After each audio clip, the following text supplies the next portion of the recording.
So once again, I'd like to welcome everyone to the Loving Soulfully webinar series. This is the 4th episode, and up to now we've been talking about self-love, and today we begin to talk about romantic love. What I'll be talking about here is today is about how romantic love has been going through a lot of turmoil. And sometimes I think it's like on the verge of death. But it definitely needs a reincarnation of sorts. It needs a way of being able to be revived, because it is those myths and beliefs that are creating the problems we're having today. You see, romantic love as such was constructed, the concepts were constructed hundreds of years ago, when it was in an era that was entirely different than the times we live in now. So I'm going to go into that. And I would really love for you to participate and ask questions. And you have a whole chat box on the side where you can interact. And feel free to pose any question, because every question is welcome. There'll be a pre-recorded video that I've prepared for this program. And somewhere after this little introductory little piece, I'll start playing that video. And you can keep asking me questions. I will answer them in the chat box, and later on even bring some of the questions. I'll take them up in on the video itself, so that we can kind of discuss it further. But here's what I've been noticing is that there seems to be a real crisis in the area of romantic love. People have been talking about, the divorce rates have shot up to as much as 50-60%. And this is happening all across the world. I mean, I grew up in India, where divorce was unheard of at the time I was growing up. And then come to somewhere around the year 2000, and boy, there was thousands of people getting divorced. It wasn't anymore strange kind of thing that only some rare persons did. It was commonplace. And the same thing happened in America just a lot earlier, perhaps in the 60s, 70s, 80s. I'm not sure quite where that began, but definitely if you go back into the 50s and before that in America, you didn't see that level of divorce. Now we find people struggling with the issue of affairs. And of course, most of that leads to divorce as well. But it's become so commonplace that those affairs have become deeply wounding to the heart and mind. And it's just that, we need solutions. We need to find ways in which to be able to deal with this epidemic of chaos that is being created in our romantic lives. Many of us have armored up. We've become a little hardened by the experience, maybe bitter. And I would like, my intention and hope is to bring back hope into the area of our love lives, to create something sacred, to create something that is really at a more mature level than the concepts we've been having up till now. So during the course of this pre-recorded video, which I'm going to play for you in a few minutes, I'll be going into sort of the history of how romantic love began. It's by understanding the roots of that we'll understand the flaws in our thinking, which we take for granted right now. Many of the assumptions we have, such as finding the person who's going to be the one. So concepts like that came from hundreds of years ago, and they're actually based on many religious teachings. So I'm going to go into some of those roots. I see that some of you have already come in. And once again, I'd like to remind you that this is going to be a very flowing question and answer kind of webinar. So please feel free to write, if you have a chat box there, ask any questions you might have.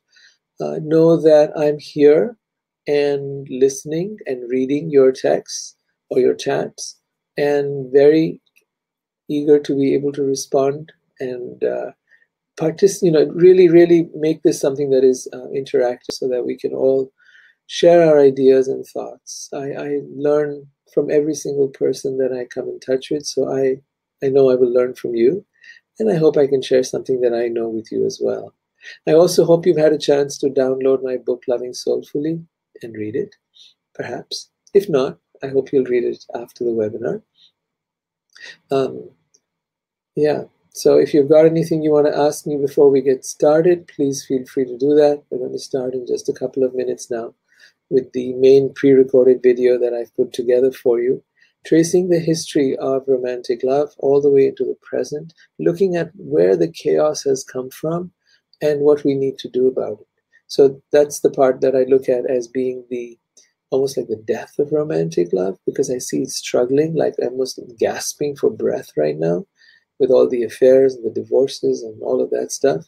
And I'm looking at, okay, what do we need to do about this? How do we resolve this crisis? And how do we come up with new solutions? I put together a lot of solutions in my book, Loving Soulfully. And a lot of folks said, hey, we want more. We want some explanations. We need some answers. We need something more. Give us more, more, more. So I decided, all right, to do these webinar series.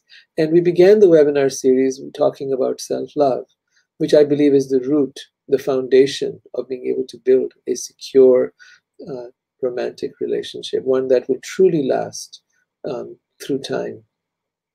So, you know, that's where I begin from. I begin from saying that know yourself, love yourself first. Because to the degree that you are secure in yourself, you will not put a whole bunch of expectations on your partner. Because it is ultimately those expectations that lead to the conflicts, that lead to the upsets, that lead to the breakdowns. And that's why people land up with therapists and trying to work things out. It's big business now. So I would like to say that we can get past all that by becoming wiser, smarter, by collaborating, by contributing to each other. So I really, really look forward to your thoughts and ideas. Once again, remember there is a chat box out here where you can ask your questions. Please don't hesitate to do that. I will be reading every single question that you post and responding to it as well, as much as possible. And I'll bring up some of those questions in the video after the main video is over. I'll be doing a Q&A session where I'll take your questions and I'll talk about them. So please hang in there and stay with me till the end. It's going to be a really interesting program today. So let's get started. Let's see if anyone's got anything they've written right now. Okay, once again, even while the video is going on, feel free to post your messages. I will be, even as you're watching it, feel free to post messages because I will be reading them and I will be responding. And those very questions that you ask, other ones I can take, some of them I'll take them up and discuss them on the live webinar. All right, here goes with the pre-recorded section. Put this together for you. I hope you enjoy it. Hi, I'm Rohit and welcome to the Loving Soulfully Webinar series. Today we're going to talk about the reincarnation of romantic love. And what I mean by that is we're going to trace the history of romantic love, how we got to be where we are today, the mess that we're in, and the imminent death of romantic love as I see it. We're also going to look at the fact that it's such an intrinsic part of us that there's no real letting go of it. We are going to look at what the reincarnation of romantic love might look like, what its rebirth might be, and what the future of love might be as we go forward.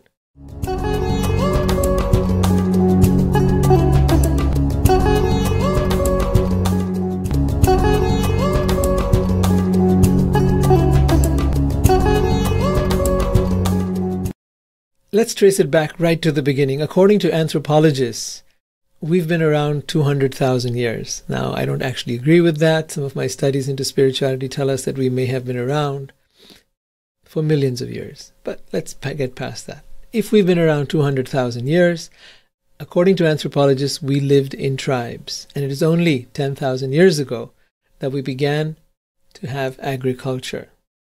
Now, when we were in tribes, there was no such thing as marriage, there was no such thing as romance, there was no such thing as love. People lived on the edge of survival, hunting, gathering, and having sex whenever they felt like it with whomever they felt like it. Nobody was in ownership of anybody else.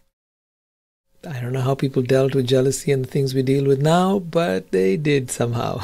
They survived. And then 10,000 years ago, we had agriculture. And then agriculture meant we had land. We started to own pieces of land. And once we started owning pieces of land, we wanted to have someone to pass it down to. We wanted to pass it on to our children. At that point, we wanted to have a spouse with who we could say, this is my child, and then I want to hand it down to my kid. So when that sense of my land, my child, my spouse came along, the whole concept of marriage developed into a form, or rather an arrangement, to be able to pass on inheritance of land, of cows, of property, pigs, of ducks, or whatever it was at that time that they were raising, along with the crops.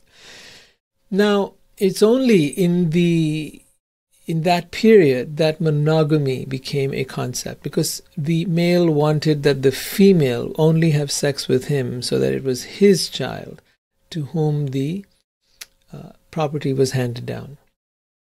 And because of this idea, women who wanted protection and to be cared for and supported and create their nest for their child agreed to this form or arrangement of monogamy. Thereafter, we've come into the 20th century with all kinds of grand illusions, but much of those grand illusions about romantic love didn't take place until, well, just a few hundred years ago. In the 12th century, concepts of romantic love were just starting to emerge. Greek philosophers like Plato and Aristotle emerged with their concepts of love. Aristotle's description of the love two people find in harmony of each other's virtues, where he said one soul and two bodies. As he poetically put it, such love was deemed to be of high status ethically, aesthetically, and even metaphysically compared to more sexual intimacy. It was more or less the foundation of what we call romantic love today. And then there came the Roman poet Ovid, who portrayed love as this transcendently motivated thing where there was deep respect for the lady, and the man earnestly pursued in chivalric deeds rather than through sexual relations. A lot of this had to do, the actual origin of the word romantic comes from Romanicus, meaning the of Roman style, or from Rome. So Rome seemed to have played quite a major part in the formation of our ideas of romantic love, and that's why till today the Italians have a very romantic streak in them. The British took it further during the time of the knights and ladies. You have stories of Lancelot and Guinevere during the time of King Arthur, and around that time the concepts of courtly love were popularized. Somewhere around 1883 is where it's pinned or pegged at. And that was the concept there was it was sought to reconcile the erotic desire and spiritual attainment. It was about a love that was at the same time illicit and morally elevating, passionate and self-disciplined, humiliating and exalting, human and transcendent. They were trying to bring together these different aspects of ourselves. Lords and ladies could have affairs even though they were married. See, marriage was something that was an arrangement. Marriage was something that was done for convenience so that you could bring children. It was people of similar social status. It was because of economic reasons. It was because of politics. But then they also noticed that there were affairs happening, and so they formalized this system whereby lords and ladies could have romantic feelings towards each other, but they would not sexualize them. There was great poetry written at that time. There was the concepts of unrequited love. It was quite a time of the blossoming of the bud of romantic love. However, keep in mind that it was completely non-sexual. It is also around this time that Romeo and Juliet was written. If you notice that story, they were driven to tragedy by forces seemingly outside of their control, by romantic love which transcended moral boundaries and sought fulfillment even at the risk of one's own life. So it became this heroic thing. It became this thing that was beyond this world. It was idealized in so many ways. Schopenhauer, in fact, saw romantic love as no more than a device of nature for reproducing the species. So you had all these different views. He said, once our work is done, as we've copulated and we've come together, we've been together, we've given birth to this child, then the love we had for our mate leaves us and there is nothing we can do about it. So they justified in that sense that romantic love was essential because it kept us alive, it kept us desiring, it kept us wanting. Because with our marriage partner, it was going to die. And there had to be an outlet for this. Otherwise, we would just leave our marriages, and they didn't want that to happen. The principles of romantic love were formed almost similarity to the ideas of religion. For the first thing, there was an idealization of the beloved. Just as there was an idealization of God, God was seen as the ultimate being, and the lover or the beloved was seen as the one. This concept of the one still exists with us today. Then there was the idea of eternality, till death do us part, or in some religions it was even thought of, we will be there lifetime after lifetime. And then there was the concept of one God, and this was really embedded in the ideas of monogamy, that there will be one person for life. And then there was the idea of the Savior, the concept of the knight in shining armor, someone who was going to save you, someone who was going to deliver you from all the troubles of the world. And much of that filters down to our present day ideas of romantic love. We still seem to be stuck in a Victorian notion while being in the modern times. In the modern times, a lot has changed.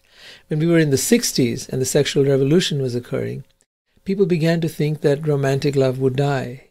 That now people could have sex without marriage. They didn't even need to be in love. There was free love, free sex for everybody.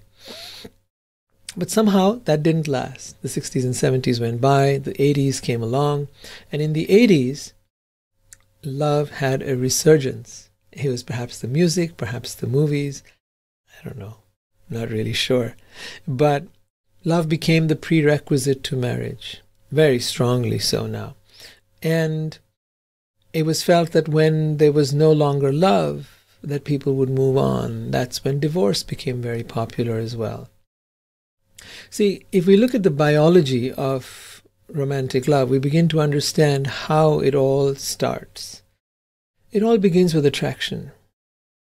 We all know that. First, there is an attraction for someone, and then from that attraction comes a sexual desire. And if that desire is met by the other person, well, there might be a touch, there might be a kiss, there might be sex. And when all of that happens, the chemical dopamine emerge, which makes us feel good, and oxytocin, the hormone, which helps us bond with each other. And interestingly enough, during this time, the prefrontal cortex is suppressed. And that's why they say that love is blind, because we're not thinking straight at that time. And because of that, we don't always make the best decisions. We do follow our chemistry, we do follow our attraction, we do follow our desire, and we don't know where the heck that comes from or if that's in our best interest.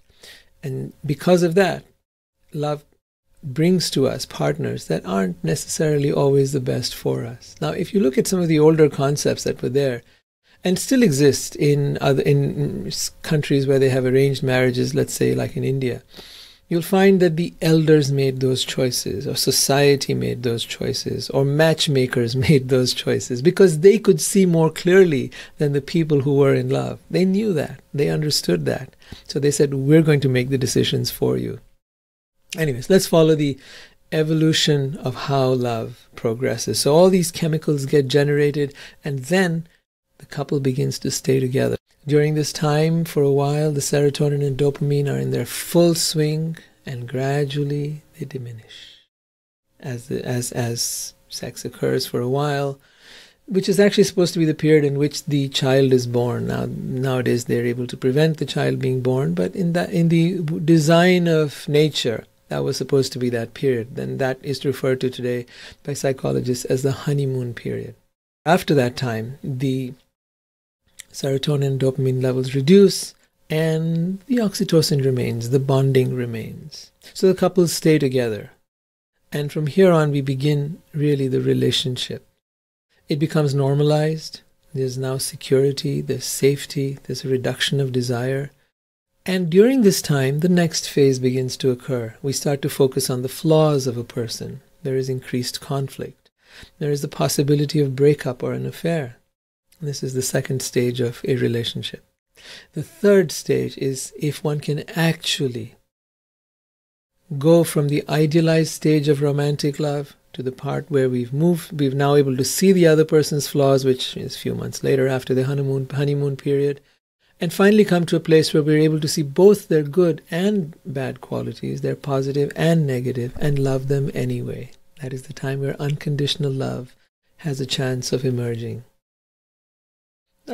Nowadays we see that as many as 50 to 60% of couples don't make it that far, or if they do, then sooner or later they seem to want more. And that's the time when affairs seem to be born and arise. There's an epidemic of that going on. Some would say 50% of couples have had an affair somewhere in the course of a relationship, and others might say up to 75%. The division between men and women is more or less equal. Not exactly, more a little bit on the side of men, but women have been catching up with that as well. And here's the reason why affairs occur. Because while love is all about closeness, security, familiarity, predictability, desire seems to diminish as love increases. And because desire is all about novelty, it's just the opposite things: novelty, imagination, mystery, risk, distance. Quite the opposite of love. And if you look at both these things, they have a hard time coexisting. We find the lover, we're with them, and then gradually the sex drive diminishes, which then leads to the straying and the affairs, which then leads to the breakup. So this cycle has become so prominent in our society today that people have begun to question the very notion of romantic love. And as we begin to move on that journey, I'd like to read you a little something from my book, Loving Soulfully. Because in that book, I talk about this search for the one. We look for someone who will be our ideal lover, our friend, our confidant, our intellectual and spiritual equal. There's such a lot of pressure. What used to be provided by an entire village, we now look for in one person. At the same time, we want to feel that I'm special, I'm unique, I'm irreplaceable. And when an affair happens, when infidelity happens, it shatters the myth, the grand ambition of love, that I am the one, you are the one. All of that is shattered to pieces. And we're left holding our hearts, our broken hearts, and wondering if we'll ever love again. I don't know if you've had that experience. I certainly have. I've had it many times. I've seen a lot of people retreat into a shell, put up an armor. Many people begin to doubt themselves, maybe doubt love, that they'll never love again, that they'll never feel that level of intensity again. Because when this trauma occurs, and it really has become a trauma because the expectations are so high from love that when it comes crashing down, the traumatic experience of losing the loved one to an affair threatens our sense of self. Our ability to trust is weakened. Our ability to open our heart is reduced. And we begin to think that something is wrong with me. That goes really, really, really deep. It lands into an area of shame, of inadequacy. Something is wrong with me. And then we build up these walls and we armor our heart and we make it difficult to let anyone else in. We have set our expectations really high. We have great high standards of the kind of person we want to let into our life. We think we're learning, but actually we're just protecting ourselves. And then there is another layer of problem, and that is entitlement. We live in a time where we feel that we feel entitled to our dreams and to pursue them and our desires. And when things aren't working out in our relationship, we think, well, I deserve to be happy, and I don't deserve this. The kind of conflicts or problems that might be arising during the relationship. And then we leave for someone who's going to make me happier. Another big myth that someone can make, I want to find someone who will make me happy, someone who will make me laugh. And I truly disagree with that idea that someone can actually make you happy. I deeply believe, or that someone will make you feel loved. I deeply believe that that feeling of love and of happiness comes from within us, and that when two happy people meet, we have the most incredible union. Two people who feel love for themselves meet, then we're able to share things without unrealistic expectations from each other. The other problem that occurs in relationships is this idea, this sense of merging, this sense of two becoming one. And unfortunately, what happens in this, what has often been called the codependent relationship, we lose part of ourself in relating. And we experience, after we do that, an emptiness, a deadness, a stagnation. The desire to feel more alive and vibrant begins to bubble up in us. And to make up for lost time and taste the forbidden, that's where the affairs happen.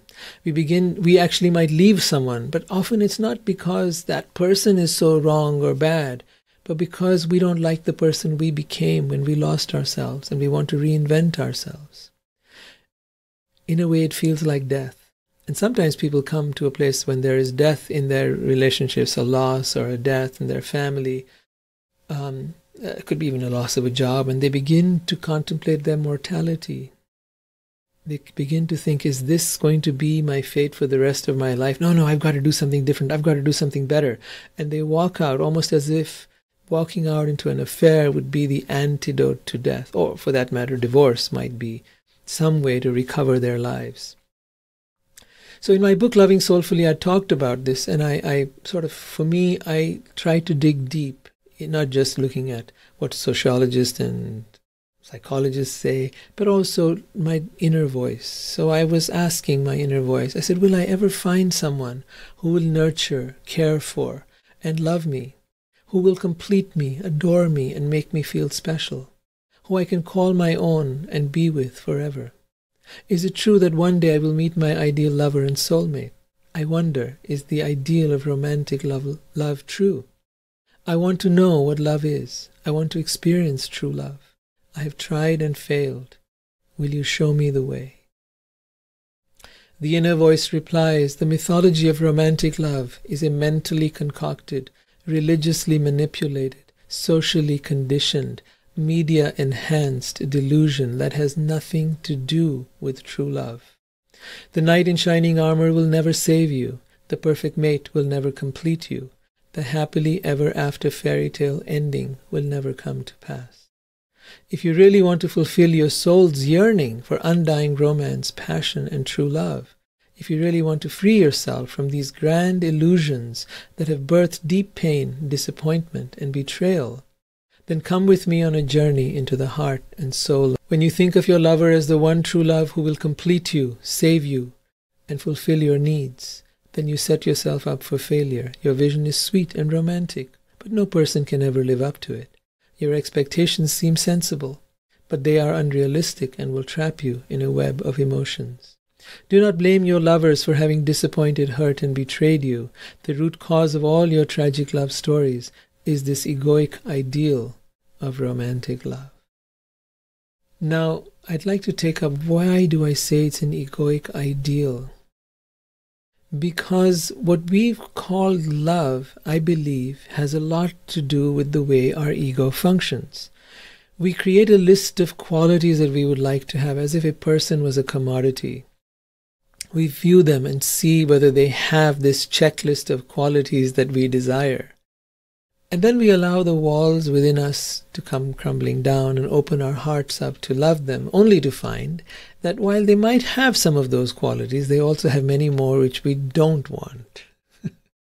And this egoic search for what I want is not what love is all about. Love is much bigger than that. Love is not just a desire like wanting a thing or an object, a house or a car or a lifestyle. And for a lot of people, they've made it that. Love to me is something that is the yearning of our soul to discover the infinite.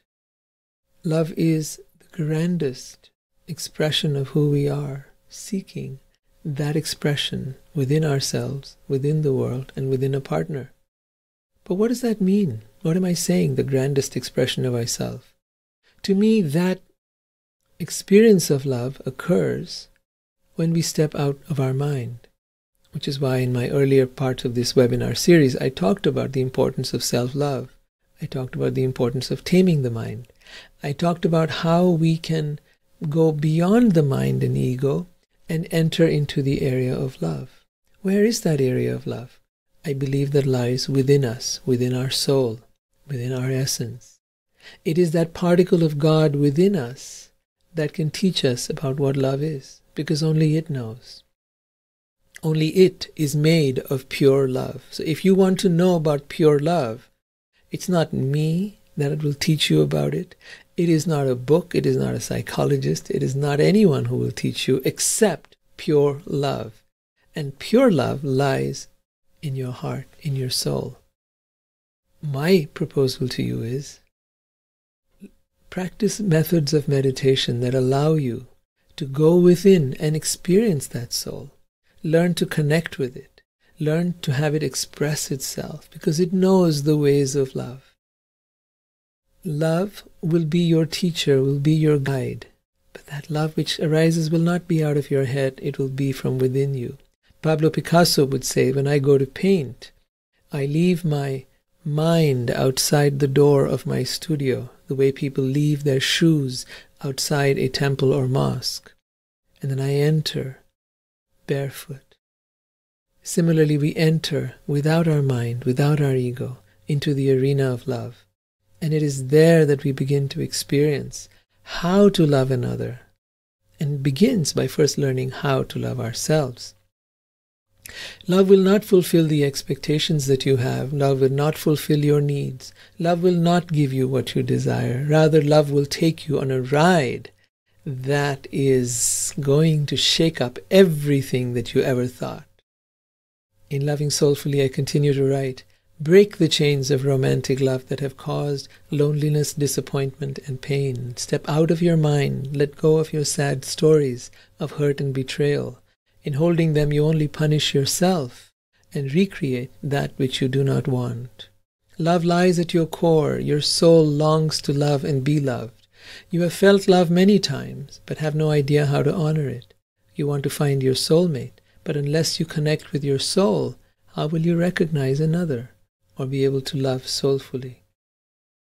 You have thousands of soulmates. They appear as your children, parents, friends, lovers, and spouses. They appear as those you hate and those you love.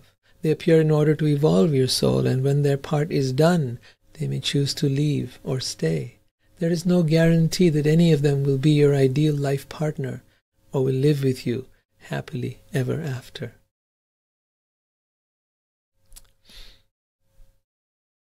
I then continue to write, the river of love flows not for the weak-hearted who seek safety, security, and comfort.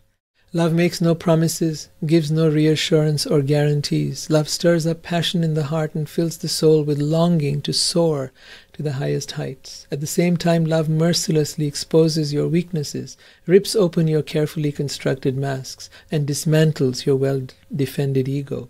All that you think you are turns inside out, as love playfully weaves her magic spell. So in all of this, I'm talking about how love doesn't come to create safety, security, and comfort. Those are things we will definitely long for as a human being. We want them, and they're important to us. But we need to understand that along with safety, security, and comfort, we need to allow love to soar to its highest heights, to be imaginative, to be playful, to be creative, to be willing to push off our insecurities and our jealousies and our fears. Because as we push them and we see our partner continues to be with us on our journey, we build the deepest bonds. So when you bring freedom and security together, when you bring a sense of playfulness and a sense of togetherness, as in consistency, you begin to find that you're walking the best of both worlds, that which is human and that which is divine. That, to me, is the beginning of the exploration of what the future of love looks like. I'm going to continue talking about this in future episodes. We're going to explore many different ways in which to make this real. The idea in this particular episode was to give you just a beginning idea of where we're headed. But as we move further, we're going to learn to look at what communication looks like, what touch looks like, what that craziness of love, how to keep it alive, what that beginning phase of love, how to not only, but also to help it rise, to become more intense, to become even more powerful, how to set each other free and how to make each other safe at the same time. So we're going to explore a lot of different things in the upcoming webinars, and stay with me on that. Of love, how to keep it alive.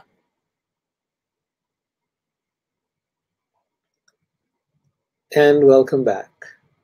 So I hope that has given you a place from which to begin this discussion. I'm still looking forward to questions being asked.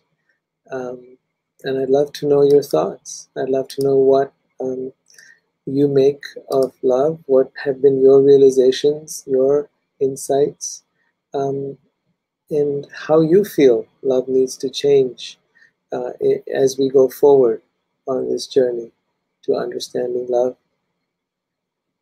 at its highest potential, right? So let me know what you're thinking. Please write in the chat box.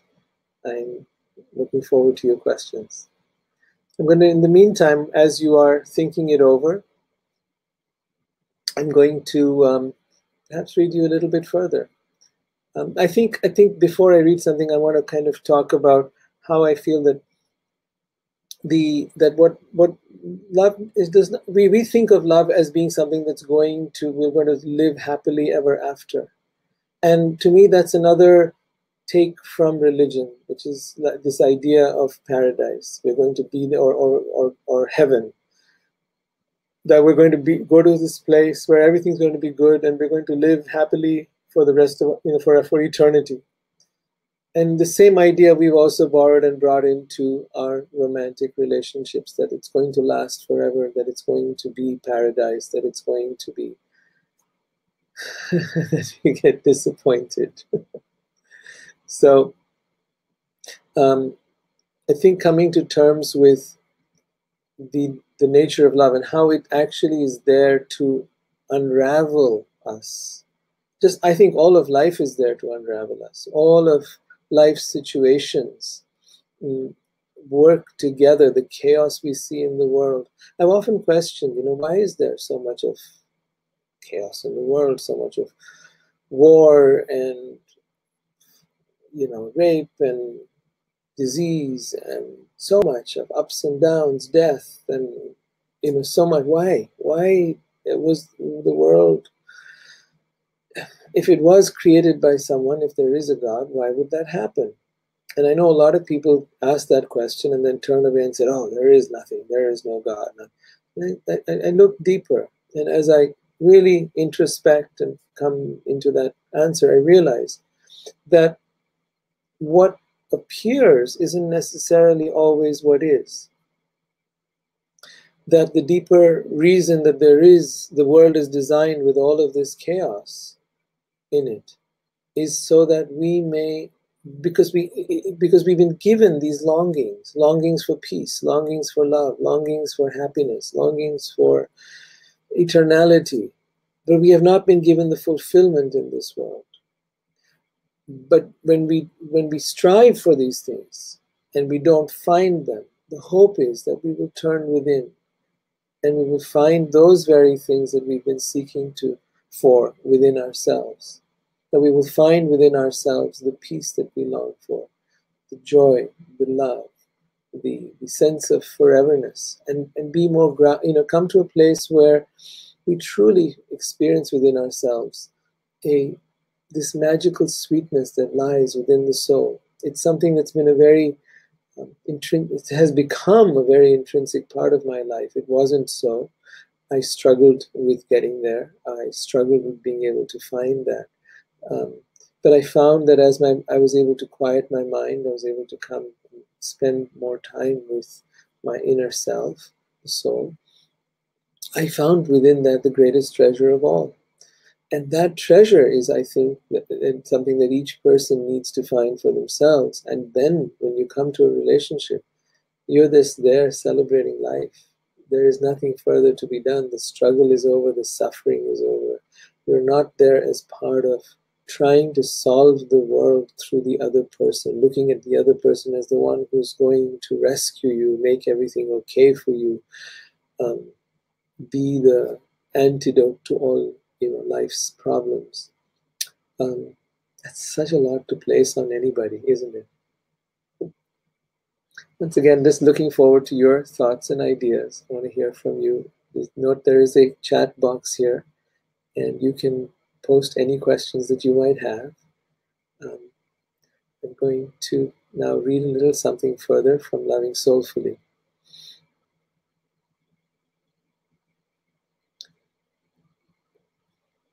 And some, because I'm talking about the problems in romantic love, I think sometimes it might be easy to think that, oh, I'm against love or romantic love. No, I'm not. Not at all. I'm very much a romantic. But for me, it's about understanding what makes it work and what kills it. And that study, I think, is something we all need to undertake to understand, well, it's like you have a great car, but you still got to know what makes it work, what makes it bang and have an accident. You need to know that. You need to know how to operate it. So without an operating manual, without a sense of and our operating manual is so outdated. It's perhaps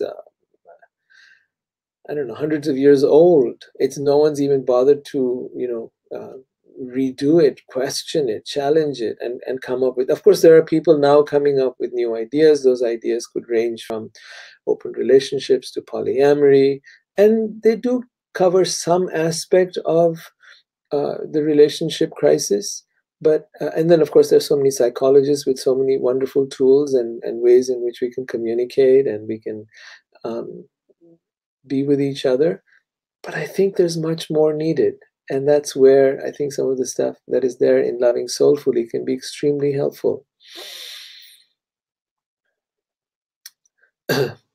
So I'll continue on reading a little bit more with the hope that you'll ask some questions and that we can carry on the discussion further. Love is life, heightened, deepened, and enhanced. In her arms you will find all that you desire and more than you ever imagined. Love creates and destroys, gives and takes away, fulfills, yet leaves you longing for more. It is easy to fall in love, but those who flow with love, ride her passionate waves, embrace her bittersweet joys and sorrows, reinvent themselves relentlessly, and surrender everything. They experience the highest ecstasy of love. They emerge enlightened, radiant, joyful, and free. They become soulful lovers. So this, to me, this last bit is really the intent that I see of love. Love comes to elevate us. It comes to enlighten us about the true nature of who we are and who the other person is. If you want to have a soulful relationship, I've been saying this for a while now, that you need to know your soul. And then you will recognize the soul of another.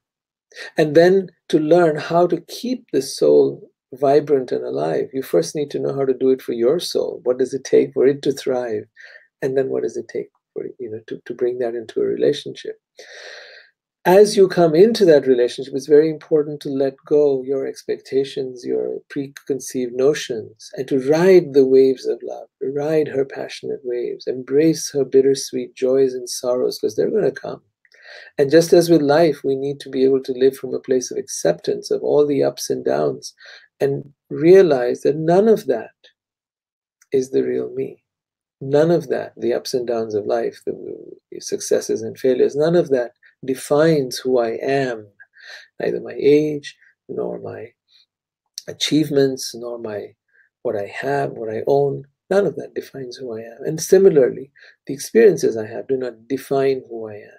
So embracing the bittersweet joys and sorrows of life, of love, and reinventing yourself relentlessly I think that's something that you may want to think about, because a lot of folks would like to, just, especially as they get older, would like to just kind of be a certain way, take it easy, relax. And I find that life gets exciting when you keep looking at, what can I do to reinvent myself?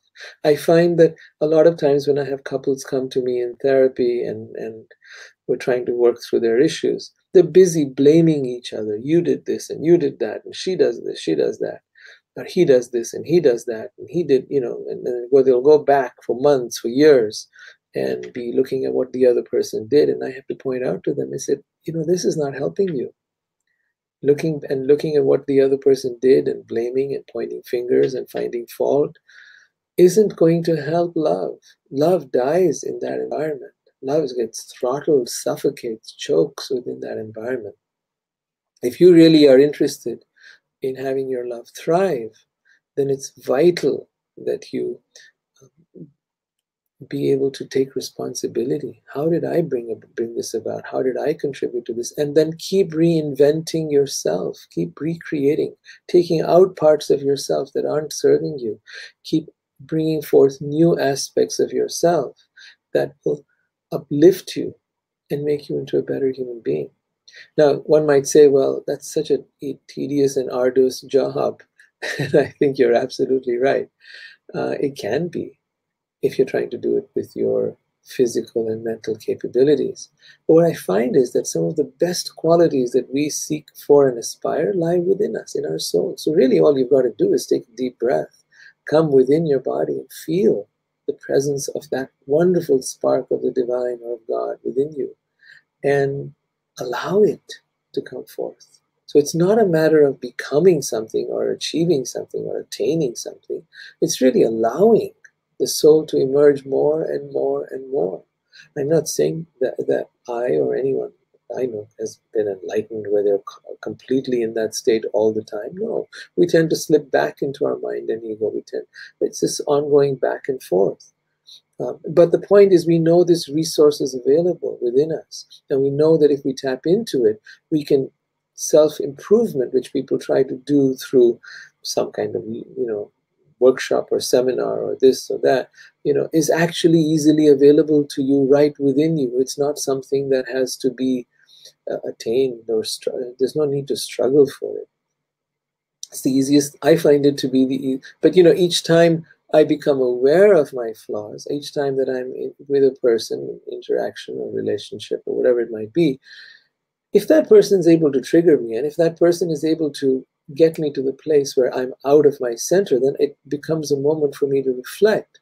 Oh, what is that piece in me that is causing me to get thrown off? And instead of justifying that, or instead of blaming the other person, I try to say, okay, that part is not serving me. That part is triggering me. That part is making me angry. Maybe I need to heal it with a little love and compassion for myself. Or I need to be able to reframe it and look at it differently, that situation, right? Or I need to bring up a part of me that is more capable than this aspect of myself, which isn't working. So I'd love to know if you have any thoughts on that, what you do in your life and how you deal with some of these situations. But yeah, and to me also the whole issue of surrender is vital. When I see with couples, as they quarrel and as they fight with each other, I realize that it's all about being right. Having your opinion is a good thing, but not being able to let it go is going to cause conflict. Having an opinion can be very empowering, but holding on to an opinion can cause immense conflict and strife in a relationship. In a relationship of any kind, there are two people involved, and each one of those people sees things differently. Your ability to step into their mind and see it the way they see things, the way they see it, is vital. Doesn't mean you got to let go of who you are. It doesn't mean you got to let go of your ideas or your thoughts. But you do need to be able to step out of your mind and into their mind. And once you're able to see things from their perspective, you're welcome to come back and then speak about yours. So that's another vital part. And that's where I again feel that meditation truly helps us in being able to not be so attached to our thoughts, opinions, beliefs, and be able to have more flexibility. Ultimately, surrender is not about giving up. It's not giving up your point of view. It's not giving up in a conflict. It's about saying, I hear you. I get what you're trying to say. And being able to actually get it and show them that you get it. And be willing to surrender your point of view. Know that no matter what point of view you have, it is a subjective, limited understanding of any situation. Nothing that I know, nothing that you know, nothing that anybody knows is perfect. Neither my opinion, nor your opinion, nor anybody's opinion is the truth. Perhaps there's no such thing as the truth, or perhaps there is such a thing as an evolving truth that is constantly growing and expanding, just as the universe is. So if that be the case, then it's really important for us to stay flexible, curious, and open. And that to me is what surrender looks like. Curious, flexible, and open. So if you can practice that in your relationships, you're going to find that it'd be easier to let go your point of view, embrace another's, maybe come together and bring, take both or multiple points of view and create something new out of that.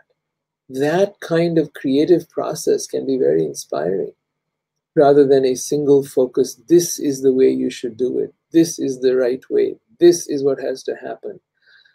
That can be very dogmatic, very stifling for the other person and for yourself even. You're locked into a particular school of thought or a particular idea.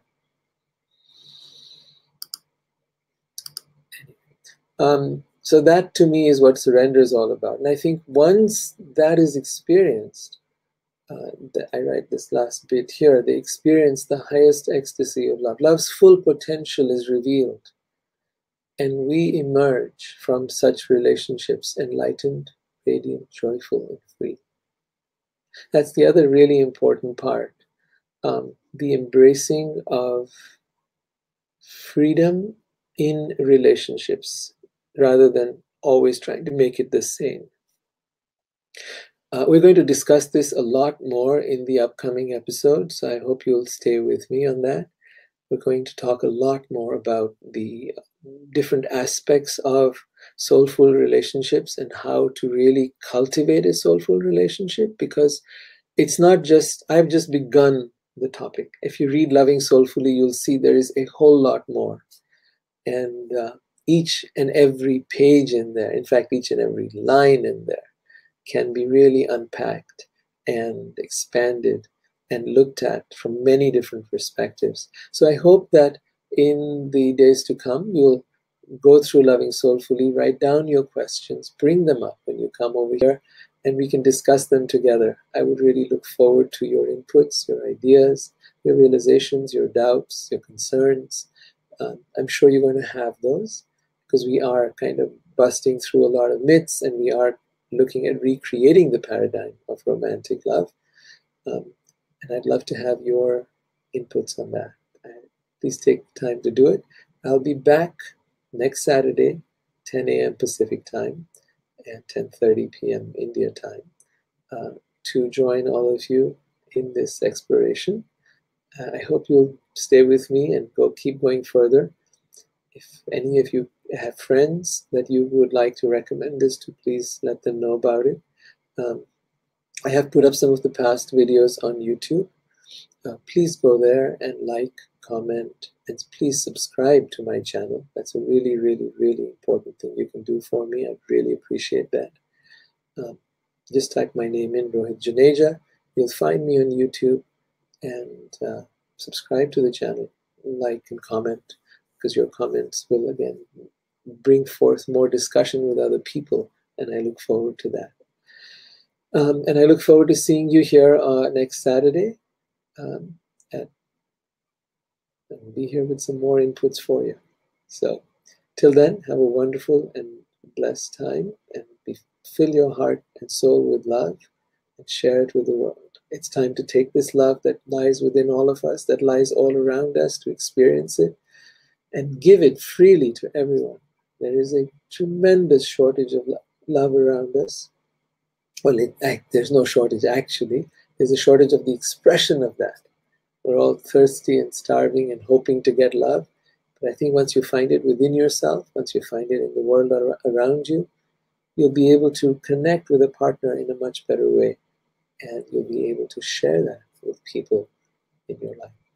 So have a wonderful time. May your life be filled with love and happiness. I'll see you next time.